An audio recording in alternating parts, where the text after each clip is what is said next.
August 24th, 1814, Washington, D.C. The Capitol buildings of the United States of America burned so brightly that the citizens of Baltimore, 40 miles away, could see them. In horror, they watched the city burn and knew the British would come there next. War between the United States and England began in June of 1812. Fresh from the defeat of Napoleon, the British arrogantly proclaimed that they would chastise the American savages, that they would punish America, instill fear, and do away with our Constitution and the Republic of Law it had created. Well, for the first 2 years of the war, England more or less had her way with America. On every front, Americans were humiliated. Numerous towns and villages begged for peace from the British, even when they weren't threatened by them.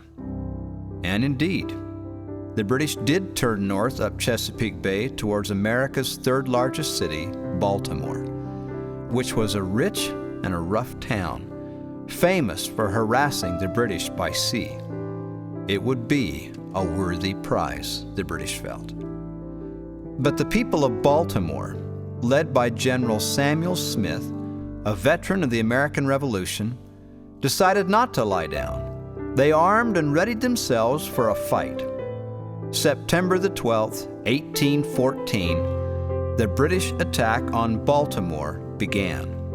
4,700 soldiers came ashore to attack Baltimore from the east by land, while the British war fleet positioned itself near Fort McHenry just south of Baltimore. Fort McHenry, by the way, was named for James McHenry, a delegate from Maryland and a signer of the United States Constitution. The fort protected Baltimore by sea. Around 7 a.m., the war fleet opened up on the fort. They fired bombshells weighing more than 200 pounds that could travel more than 2 miles.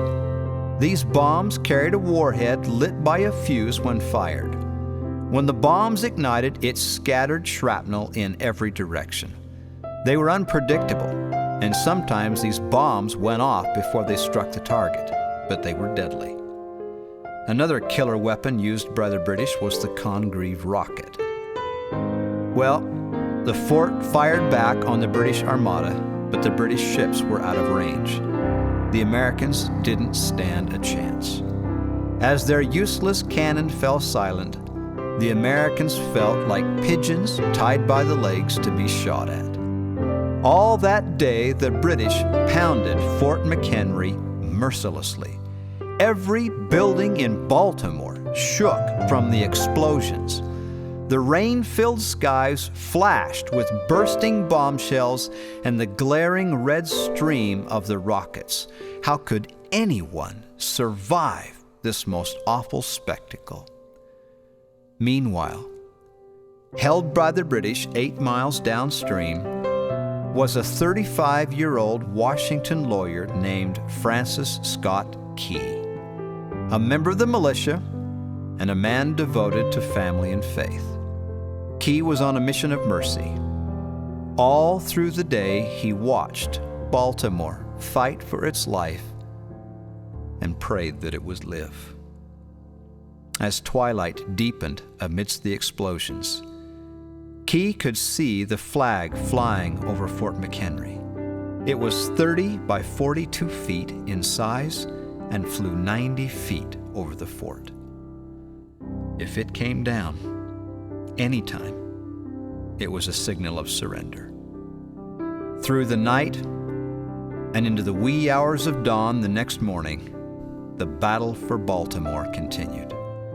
And it was as though the men of Fort McHenry led charmed lives. At one point, a live bomb fell through the roof of the fort's powder magazine, but didn't go off. It just sputtered, and then a quick-thinking man doused the fuse. Anxiously, Key watched the fort all through the night. The burst of rockets in the darkness told him that the flag was still there. And then around 4 a.m., the firing suddenly stopped. Had the fort surrendered?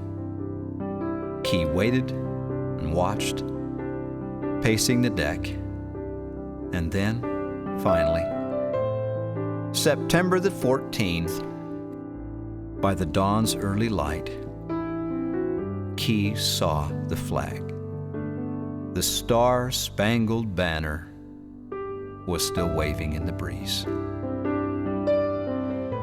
It filled him with such joy that he pulled an old letter from his back pocket and wrote out his exuberant feelings in poetic verse. After 25 hours, nearly 2,000 bombs and 700 rockets, the fort still stood, and the British gave up. They withdrew by land and sea, and after defeats in Canada and New Orleans, the British gave up, and the War of 1812 was over. And with it, America gained a new respect before the world.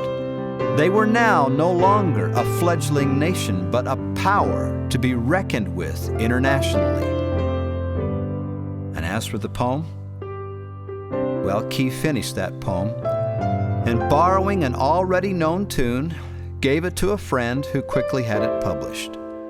Key never titled it, nor did he sign it, but it caught on and spread across the country like a wildfire, growing in power until March of 1931, when the Star-Spangled Banner became our national anthem.